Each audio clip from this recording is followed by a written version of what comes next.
My life's gonna change. Your life's gonna change. You gotta make that decision leaving this place. So no more want. Moving forward. We want to go distance ourselves from our friends and family because we have dreams. You go, don't. That hurt right there. But watch. Many of you, you have not only one, you have not only two. So one represents your mom, one represents your wife or ex or friend or peer or cousin, another one, another one, another one, another one. These are all people that are holding you. Watch. Watch your mind. One of the scariest things about life is a question. The scary question can shape a soul out because no one's asked that question before. So for me, the transition for somebody to want to change it and get clarity is actually asking questions. This hand represents you. This hand represents your friends and family. This is you saying, I want to go do something big with you. You go, but your friends are like, hey, come back down here. What are you doing? Come back. No, Mom, Dad, I'm so sick and tired of being broke. Son, come back down here. We're not special, just regular. You think you're going to be a millionaire one day? And you keep going. Eventually, when you try to go, the tension gets hard. It's so difficult to break away because if you do, it's going to snap. So this is you and I. We want to go distance ourselves from our friends and family because we have dreams. You go, boom. That hurt right there. But watch. Many of you, you have not only one, you have not only two. So one represents your mom, one represents your wife or ex or friend or peer or cousin, another one, and another one, and another one, and another one. These are all people that are holding you back. Now watch how hard this is. I want to go. You can't, right? It's a very strong power that they have on you and they hold you back. But if one by one, you show that you want to go out there and win big, eventually they're going to realize how serious you are. Here's the difference between will and want. Go to you. How many adults use the following sentence? I want to have a big house. No one cares.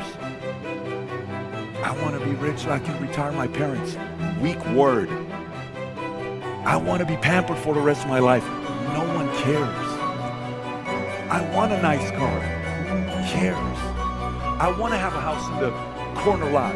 Want has zero weight behind it. Starts with the same letter, same amount of words, 4 letters, same amount of letters, 4. One has power, the other has no power.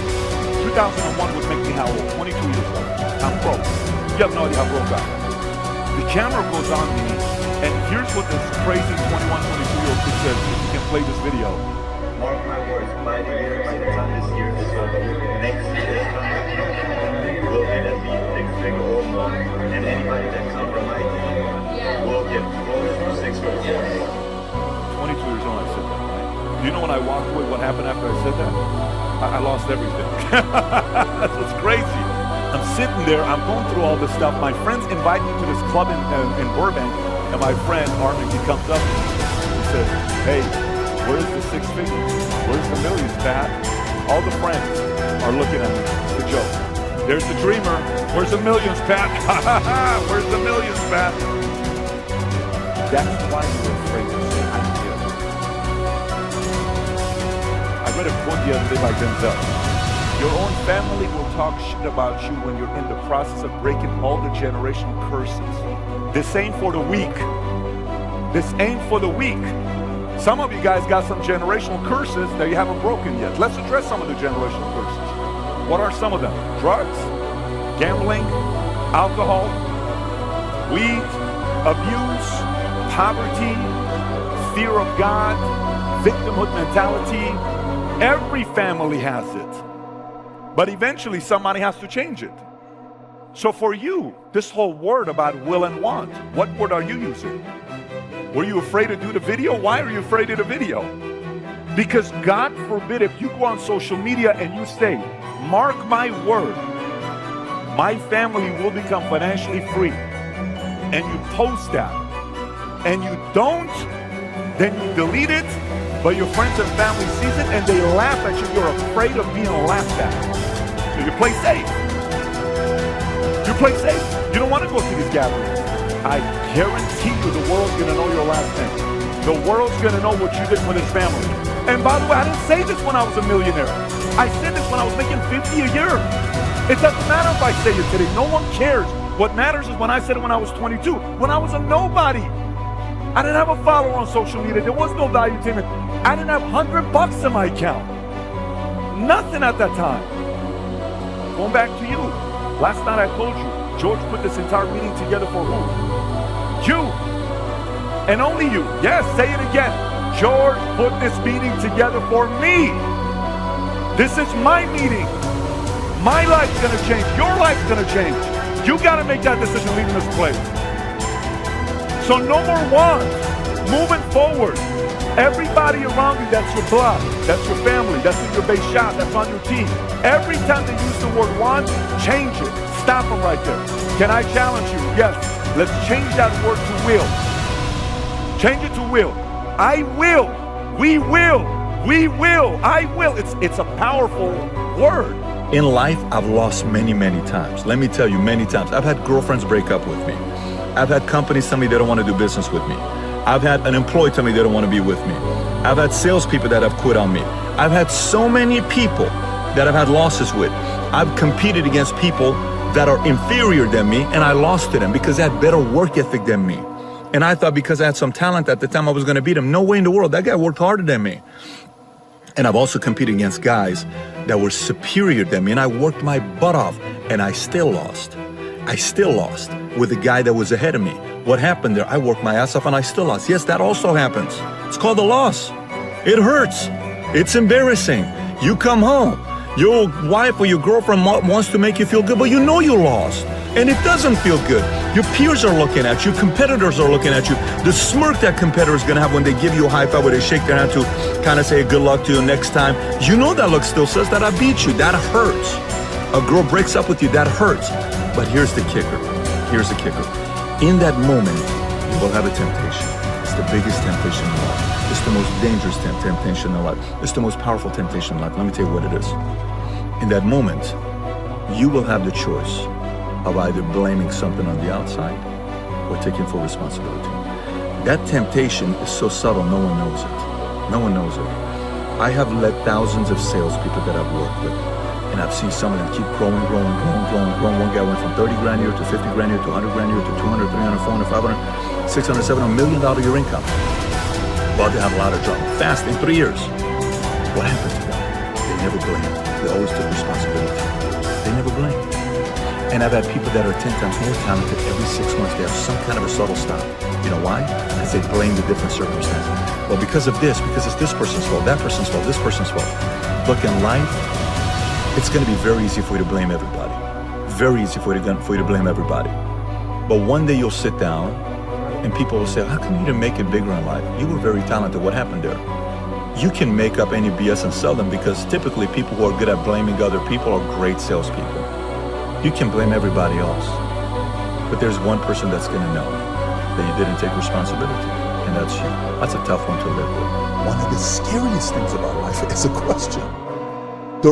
The scary question can shake a soul up because no one's asked that question for me. So for me, the transition for somebody to want to change it and get clarity is actually asking questions.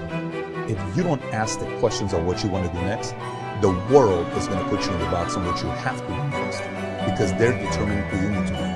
And you are rising up to their expectations because you're not asking the questions yourself. So clarity to me stems from you being able to sit down and ask those tough questions that piss you off, that irritate you, that make you emotional, that you cry over, that you reflect, that makes you want to do research, that makes you follow up, that makes you sit down and say, I don't really know. I've never thought about this before. And that will. So clarity is stamped based on, like the way you answered the question to me, Tom, it was amazing. So do you have any kids? No, we made a decision a long time ago, we didn't want to have kids. The way you said it was like very nonchalant. Really, it was so like, yeah, that's what we did. Then I said, so tell me how you processed it. It's very obvious that was a very comfortable, certain decision with a lot of time. Very few people made it. And then you got clarity. And clarity gives confidence. So somebody looks at your eyes and you give the answer. There is no, looking away or uncomfortable or anything. This is who you are. This is who this is. And that clarity gives all the time decisions you can make. I don't think enough people get together. Success secret number 6.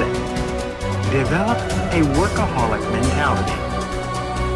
All All self-made millionaires work hard, hard, hard. They start earlier, they work harder, and they stay later.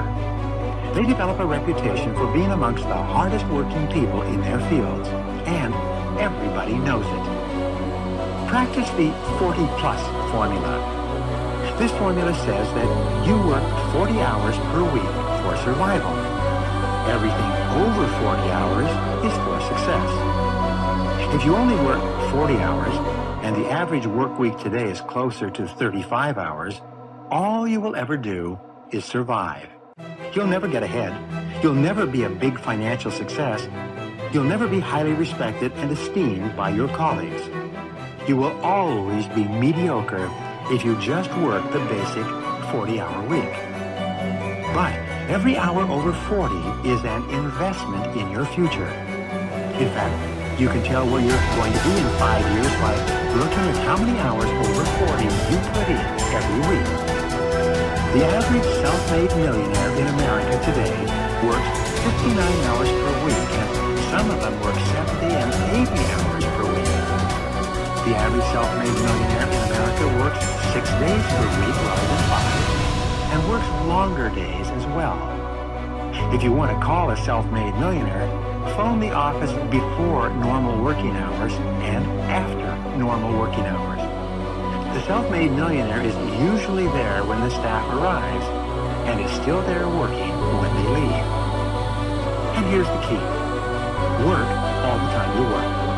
When you work, don't waste time. When you get in early, put your head down and get started immediately. When people want to talk to you, you excuse yourself and say, I have to get back to work. Don't drop off your dry cleaning, phone your friends, socialize with your coworkers, or read the newspaper. Work all the time you work.